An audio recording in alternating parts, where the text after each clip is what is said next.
Hey everybody, and welcome back to Let's Look at, Play, and Learn about Distant Worlds Universe. Now, in our last episode, we went ahead and took a look at some of the options. We stopped right here on our economy, and I'll go ahead and start right back up there. So with the economy, we look at this and we see our cash on hand and our annual income. Now, our income works on a level like this. The colony has a certain type of revenue, and then the colony pays a certain amount of taxes to us. So they have a different type of cash flow than we do. There are two different things in this game that we have to be aware of. Those are ships that we control ourselves, colonies that we control ourselves, and then independent colonies and ships, and private sector. Now the private sector is very real in this game. You'll see mining ships, frigates, you'll see all sorts of different ships and all sorts of different things doing things on their own and being automated, where we don't control them. However, they are citizens of our empire, so they pay us taxes, which is very nice. And then you have the ships that we control as well. Now, if you take a look here, our colony tax revenue is actually the taxes that the colony takes. So we take that into our revenue stream. We look at all the maintenance that we have to use. Right now we don't have anything built, so we're not using any maintenance, and then we have a cash flow of 12K from the colony tax revenue. Now, you can also set the Empire Policy on automation right here. This will just take you back to the Empire Policy screen that we saw earlier. So that's just a different way of getting to it. I call this Brodenia. The reason being is because I'm Broden, and this I think should be my colony name for now. If you guys have any suggestions for a different colony name, we can go ahead and put it in there, such as Scumtopia or whatever it may be. Okay, let's go ahead and take a look at the next menu, which is the research screen. Now, the research screen is very vast in itself, and as you can see, there are a lot of different things that we can research here. This is where the F1 key, which brings up the Galactopedia, is actually very, very useful, because each of the things that happens inside of the research screen will give us new components. And if you want to see what those components do beforehand, you can actually take a look at this. So if we look at enhanced beam weapons, it gives us a Maxo Blaster, which is a beam weapon in itself. So if we go ahead and take a look here at beam weapon, it'll tell us a little bit about it. They produce direct bursts of laser energy. They typically have a short range but are fast and have a very high rate of fire. So they have differing strengths depending on the various beams. Some might have a larger range, while others might have raw damage, while still others might have higher rates of fire. So it is the backbone offensive ability of all military ships, which is why they have it as the first thing that you're going to be researching. Now in shield energy and construction, it is researching shields at first. Another thing is you can go ahead and do mining or orbital assembly at first, because that will help you to, or energy collection, it'll help you with your ships and help you to build things. I want to go a little bit more into detail as far as research goes, a little bit more down the road. Right now I'm just showing you the menus and how they all work. Now, you have three different types. You have high tech and industrial, energy and construction, and weapons. One thing that is nice about this, all the research happens simultaneously, so you can have one in each of these tabs happening at the same time, which is fantastic because it means that you don't have to take as much time researching. Also, research stations. These are important because they will actually boost the amount of research that you get and the amount of research that you can spend on each of these tabs. We'll talk a little bit more about research station once we get our space station up and running. Now from there we have the design screen. Now the design screen is very important because this shows us all of the designs of the different ships that we have. And if we look at the ship's designs, you can actually edit it, and then you can change what is inside of each ship. This is another reason why the F1 key is very important, because if we do it on one of these, it's the design detail. It tells you everything about designing a ship. And then let's say that, like right now, our component that we're looking at is life support. We can go down here to life support and see exactly what it does.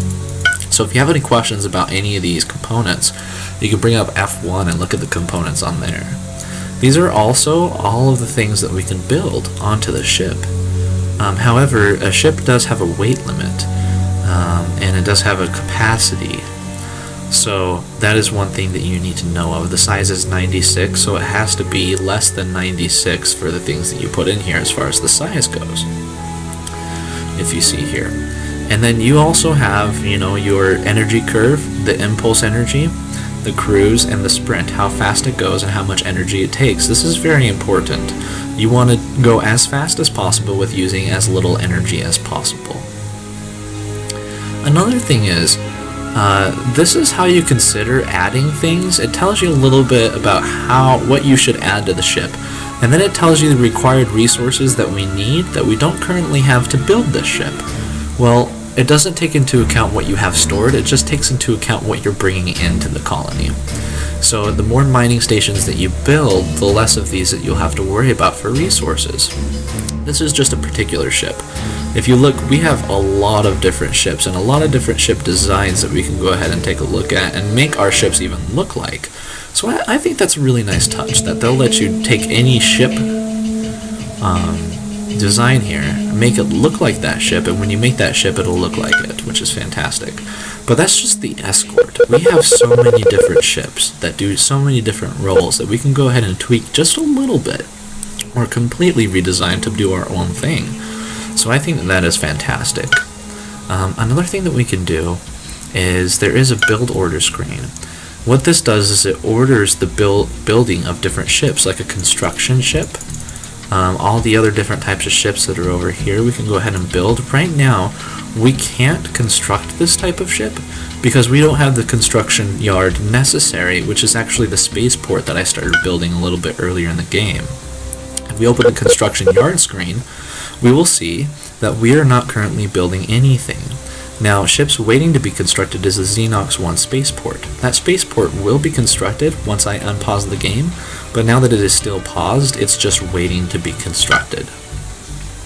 The ships and bases screen actually show us all of the ships and bases that we have. Right now it shows the Xenox 1 spaceport, which isn't currently built, just to let you know. Right now it is just in the process of being built. And how you can take a look at that, if you take a look here, over on the right hand side it says components 204 unbuilt. If this was a completely built ship, it will say something on the line of everything normal or something like that. It won't show you unbuilt components, and these fuel, energy, and shields will actually have bars on them. Now another thing that we look at is the fleet screen. The fleet screen is really nice because what that allows you to do is create different fleets and different groupings for your ships to be in. So if you have a military ship, a lot of military ships, and you want to put them in different fleets so they're out doing other things. One fleet is here protecting the planet, the other one is going over here to this planet to make sure that it's mined successfully, and maybe another one is going over here to this star system to do some patrols. That is something you can absolutely do by assigning them to different fleets and then assigning missions to the fleets, which is really fun to do. And then to open the troop screen, it is that button, and you can see the different types of troops that are on the ground and what location that they're on. You can actually go to the troop as well, and it'll show you where it's at, which is fantastic.